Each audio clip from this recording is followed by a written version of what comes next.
Estimados y estimadas estudiantes champañistas, les saludo cordialmente, les saludo su profesor Luis Basauri Castillo, y en esta oportunidad vamos a desarrollar una sesión más, esperando que estés bien en casa, con tus familiares, y bueno, siempre atendiendo con el sistema de salubridad y también respetando las normas que dicta siempre nuestro presidente para que esta pandemia poco a poco se va a ir ya, digamos, desarticulando y desapareciendo, pero mientras eso no pase tenemos que estar cuidadosos de ello. Bien, les damos la bienvenida a este nuevo tema.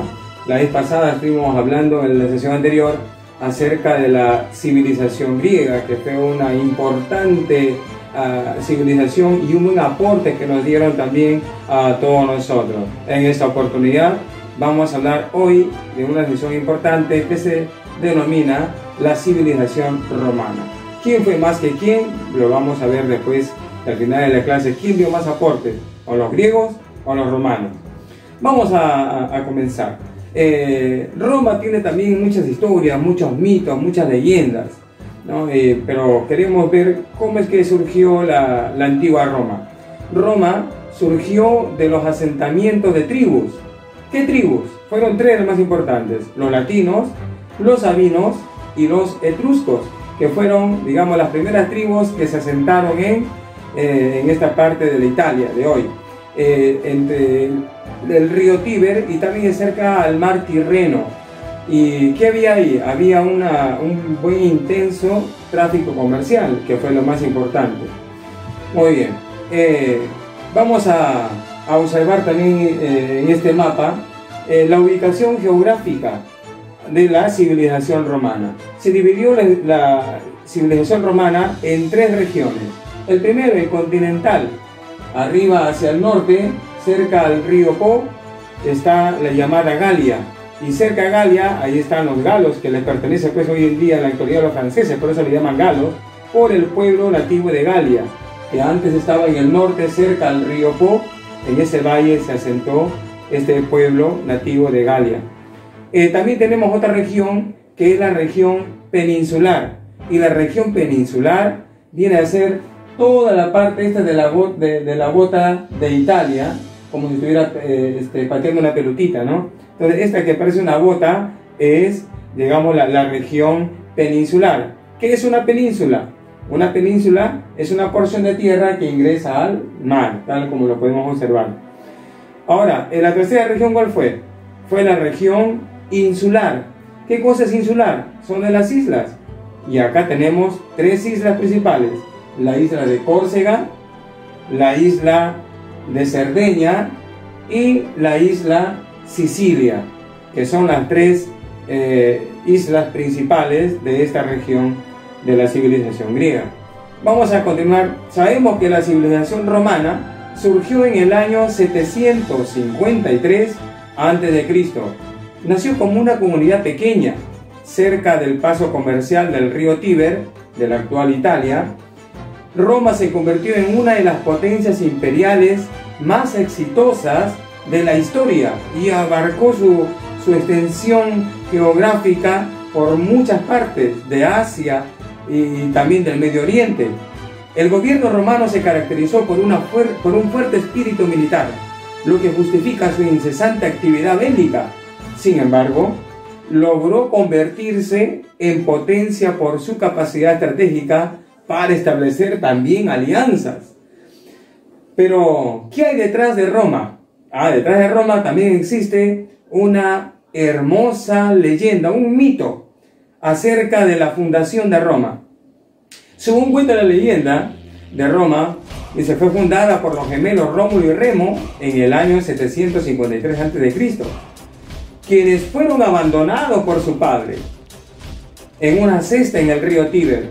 Pero se dice que una loba los rescató y la loba los amamantó, y que más adelante, cuando ellos llegaron a la adultez, ya estos hermanos estaban por fundar una nueva ciudad. Pero antes que eso pase, dice la leyenda que también hubieron unos pastores que los vieron y los recogieron.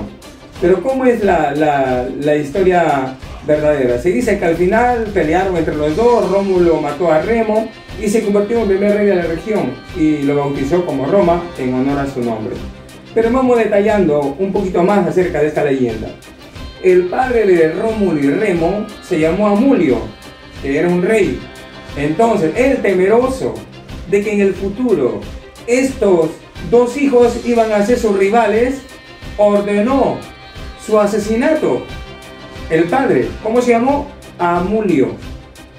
Y le ordenó a uno de sus sirvientes para que él se encargase de matarlo y convertirse al sirviente en un infanticidio, ¿no? O sea, se iba a cometer un infanticidio porque estos dos gemelos, su mismo padre los había mandado a matar por un siervo suyo. Pero ¿qué pasó? Este hombre, al verlos a los gemelos, sintió tanta ternura que no pudo matarlos. ¿Y qué hizo? Los abandonó en su suerte en el río Tíber. Los puso en una cesta, algo así parecido como el de Moisés, ¿no? En Egipto. Dice que este varón los metió en una cesta de estos niños y cerca a un pantano llamado Belabrún, ahí fueron, rescatados. Una loba los llamó, el nombre de la loba es Luperca. Esta loba, de nombre Luperca, según la mitología romana, lo rescató a estos gemelos y las amamantó. O sea, estos bebés fueron amamantados en un principio por una loba, y también cuenta la historia, también estaba resguardado por un pájaro carpintero.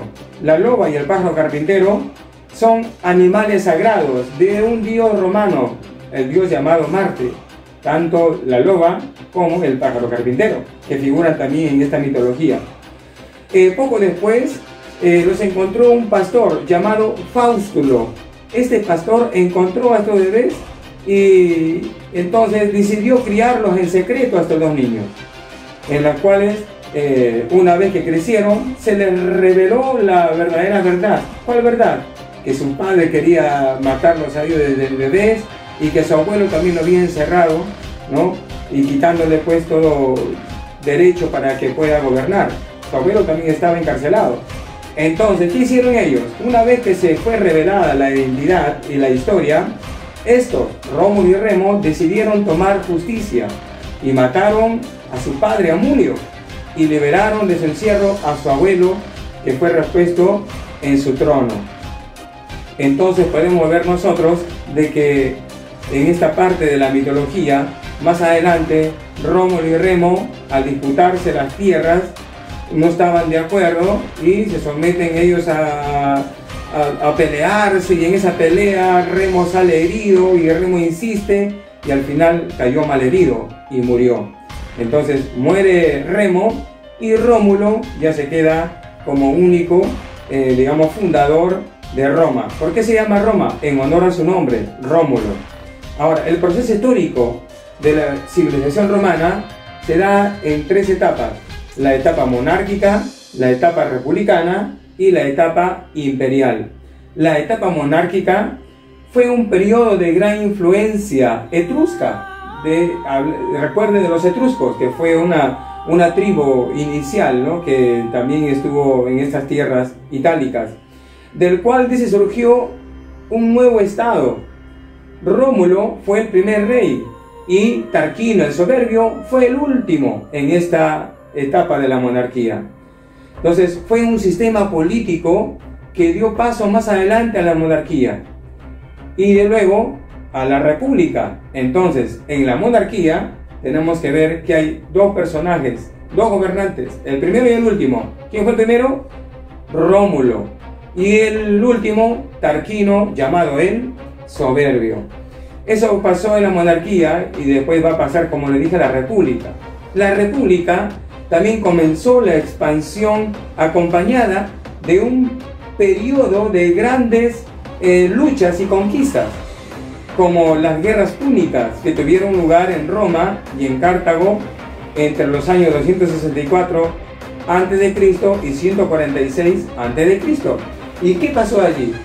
Surgieron sublevaciones como las dirigidas por Espartaco. Ustedes de repente habrán visto esa película Espartaco, ¿no? Donde los romanos no pudieron con él y su ejército que tenía Espartaco. Y aparecen dos triunviratos a partir de estos problemas que habían. Aparecieron en Roma dos triunviratos. ¿Qué es un triunvirato? Como su nombre indica, tri, es un gobierno, digamos, formado por tres personas.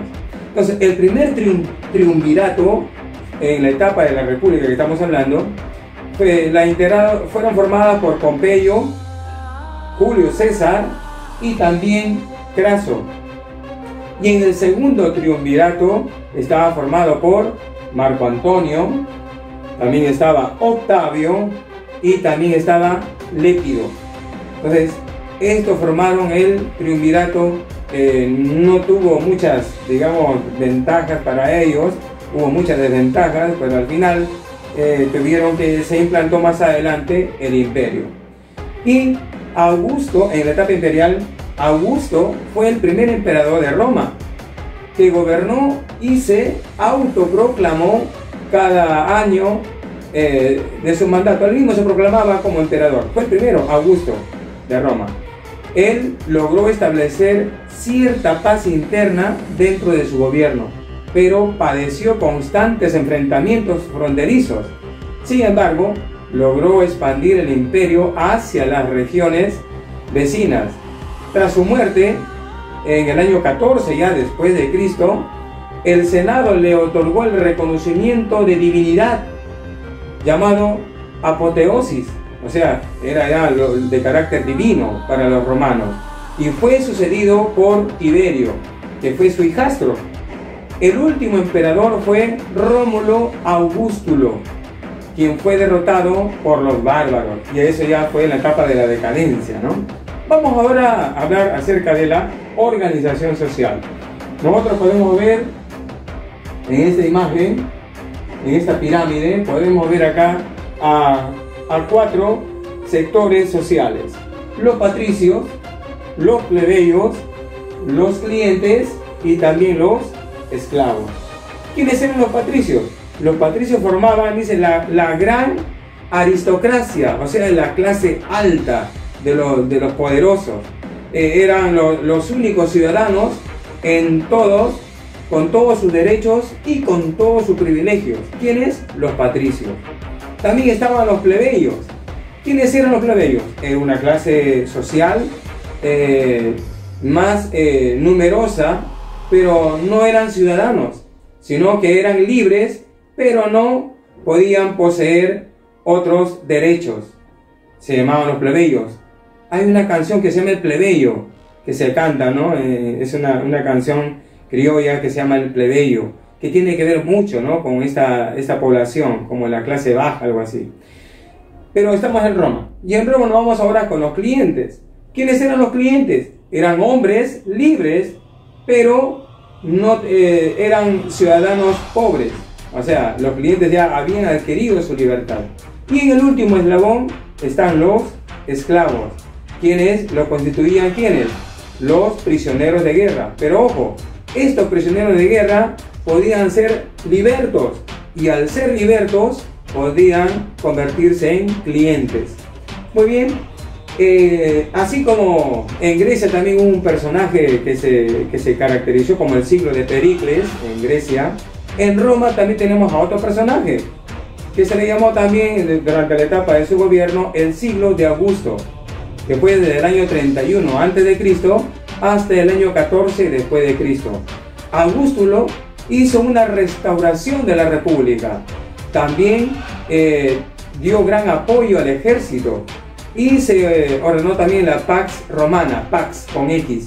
¿Qué era la Pax Romana? Era, digamos así, como nuevas leyes a favor de la democracia, en favor más que todo del pueblo, ¿no? Incluso de los plebeyos. Entonces también se habla mucho de Augusto en esta parte. También se le hace rescató el aporte cultural en este tiempo que estuvo Augusto. También se descentralizaron algunas ciudades para que todas tengan los mismos beneficios. Entonces su gobierno fue un periodo de estabilidad política, económica y también se llegó a un buen esplendor cultural durante el siglo de Augusto. Impulsó el desarrollo de las artes y también de las letras. Y también vamos a dar dentro de las letras a Mecenas, ¿no? Y también destaca Virgilio, Horacio, Ovidio, entre otros. Entonces, estos son todos digamos, algunos puntos esenciales que se dio en el siglo de Augusto, restaurando pues la República en Roma. Continuamos. Ahora vamos a ver algunos aspectos de la arquitectura.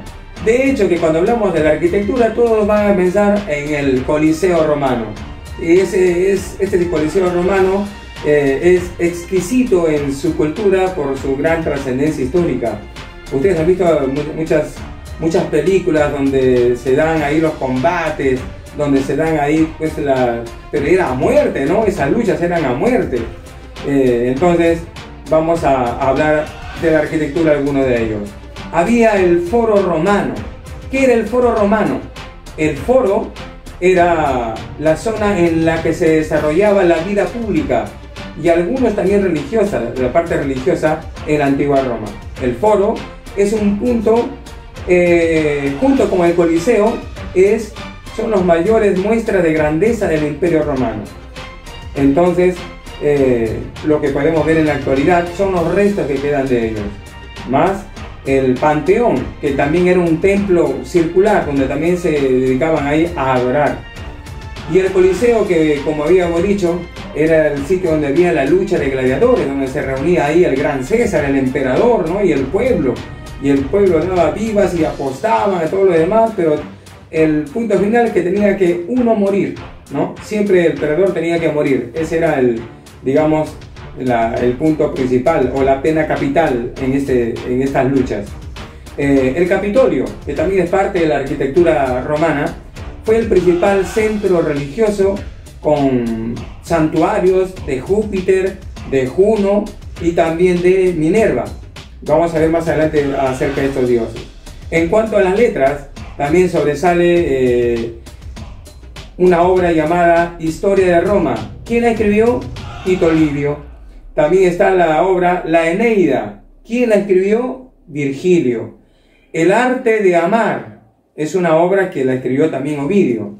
En la filosofía destaca Séneca, que fue su principio que tuvieron ellos en su escuela, la estoica, fue sufre y abstente. Ese era el lema, sufre y abstente. Son obras más que todo de carácter moral. Vamos ahora con los dioses.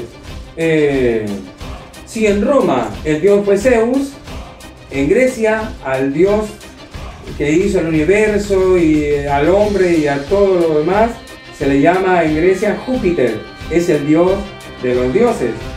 Si nosotros habíamos dicho de repente que Hades es el dios del infierno o el dios de la muerte en Grecia, en Roma el dios del infierno se le llama Plutón. También podemos decir que existe un dios romano que se llama Mercurio. ¿Y qué era Mercurio? Era el mensajero. También tenemos a otro dios, Baco, que es el dios del vino, el dios de la alegría. El dios Baco, que en Grecia era Dioniso, ¿no? Pero tenemos también a Venus. ¿Quién es Venus? Es nada más y nada menos que la diosa del amor y de la belleza, que ustedes ya también sabrán en Grecia quién fue. Tenemos al dios de la guerra. El dios de la guerra se llamó Marte. Y la diosa de la casa, también una diosa cazadora, que fue también, se le llamó Diana en la cultura romana. Ahora, vamos al punto de las leyes, de la legislación romana. La legislación romana, ellos escribieron la tabla de la ley de las 12 tablas. Y esta ley de las 12 tablas habla no solamente de la parte jurídica, sino también de la parte política, de la familia. También habla acerca del derecho y el proceso criminal, entre otras. También destaca en esta parte de la oratoria, hay un personaje que se llama Cicerón. Él también fue un filósofo, historiador, poeta, y también escribió también esta frase que dice Cicerón: la historia, testigo de los tiempos, luz de la verdad, vida de la memoria, maestra de la vida, testigo de la antigüedad. Eso es lo que es la historia. La historia dice testigo de los tiempos, luz de la verdad, vida de la memoria, maestra de la vida, testiga de la antigüedad. ¿Quién lo dijo? Cicerón. Y vaya que tiene cada frase, cada palabra tiene un común denominador importante para la vida personal de todos nosotros. Muy bien, vamos a continuar. Entonces eso es lo que fue Cicerón. Ahora, tenemos algunas ideas del derecho romano aplicadas en la actualidad en el Perú. ¿Cuáles son esas ideas? Lo vamos a ver acá. Esas ideas son, por ejemplo, la patria potestad, que es el derecho de los padres sobre los hijos, que hasta ahora eso también lo tenemos en el Código Civil. La herencia a favor de la familia. Toda la familia tiene derecho a una herencia de que los han dejado nuestros padres, el esposo o la esposa, a los hijos y así, ¿no? El derecho de propiedad por compra, también en la actualidad también lo tenemos. La adopción de un niño ante la incapacidad de procrear, también se da eso en el Perú y en el mundo. La adopción de un niño, ¿no? Pero antes tiene que pasar por un seguimiento riguroso de pruebas para que puedan adoptar a un niño o una niña. Y también el repudio al dolo, que también fue de parte del derecho romano, el repudio al dolo. ¿Qué cosa es el dolo? El dolo es la voluntad deliberada de cometer un delito, a sabiendas de su carácter delictivo y del daño que puede causar. Por ejemplo, la corrupción. Muy bien. ¿Y cuáles fueron las causas de la caída del Imperio Romano? Hay muchas causas, ¿no? ¿Por qué cayó el Imperio Romano? Recordemos que el Imperio Romano tuvo dos: el Imperio de Occidente y el Imperio de Oriente. Ahora, ¿cuáles fueron las causas del Imperio Romano, de la caída? A mediados del siglo III, el Imperio Romano entró en una gran crisis. ¿Por qué? Había hambre, había miseria, había también las pestes, no podían controlar tanto territorio que ellos habían invadido, la inestabilidad política, la corrupción. Miren, ¿de dónde viene la corrupción? El debilitamiento del comercio a causa de los bárbaros. Los pueblos bárbaros eran pueblos salvajes, guerreros, aguerridos, no temían a la muerte. Vamos a hacer una síntesis de la caída del Imperio Romano, brevemente nada más. En el año 476 después de Cristo, el Imperio Romano de Occidente sucumbió bajo la presión de los germanos, de los pueblos bárbaros. Y entre los factores que provocaron la caída del Imperio Romano de Occidente, vamos a nombrar a los siguientes: el debilitamiento del espíritu militar, con la incorporación de contingentes extranjeros en sus filas, el empobrecimiento económico, los conflictos entre clases sociales y las luchas por el poder político, por el ingreso de pueblos bárbaros que traspasaron las fronteras del imperio. Y yo le voy a decir acá una cosa,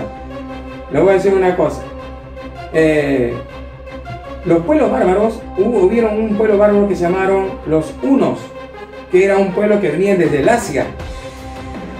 ¿Quién era el líder principal? Se llamaba Atila. Atila era el rey de los hunos. Y hay una frase, digamos así, al estilo militar de Atila, quien dijo: por donde pasa mi caballo, jamás vuelve a crecer hierba, ¿no?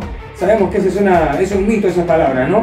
Pero él lo decía así con tal de dar a conocer al resto que tenía un ejército poderoso, ¿no? Entonces, los hunos fueron uno de los pueblos germanos bárbaros que intervinieron para determinar la caída del Imperio Romano de Occidente. ¿Y qué pasó con el Imperio Romano de Oriente? Esto fue, de Occidente cayó en el año 476 después de Cristo, y cerca casi a mil años después, ¿no?, el Imperio Romano de Oriente también cae. ¿Cuándo? En el año de 1453 después de Cristo. ¿Quiénes dominaron o doblegaron al Imperio de Oriente? Fueron los poderosos y bárbaros turcos. Sí, el ejército turco, ¿no? Conquistó Constantinopla, que era la capital del Imperio Romano de Oriente, y así terminó con la caída del Imperio Romano. Muy bien, esperando de que esto te haya servido, esta explicación, para que puedas desarrollar tus actividades. No olvides en tu casa también tener paciencia, no olvidar que estamos protegidos bajo la mano de Dios. No te preocupes, no se preocupe nada en tu familia, porque de esta vamos a salir. Solamente tenemos que tener paciencia y buen humor, y también estar atentos a las actividades que estamos realizando. Entonces, no te olvides de suscribirte al canal. Si ya te suscribiste, a buena hora, pero si no lo has hecho, puedes suscribirte, y también darle clic en la campanita para que nuevamente te puedas tú observar los diferentes videos que vamos a ir subiendo al canal. Gracias por todos y que Dios me los bendiga a todos en casa.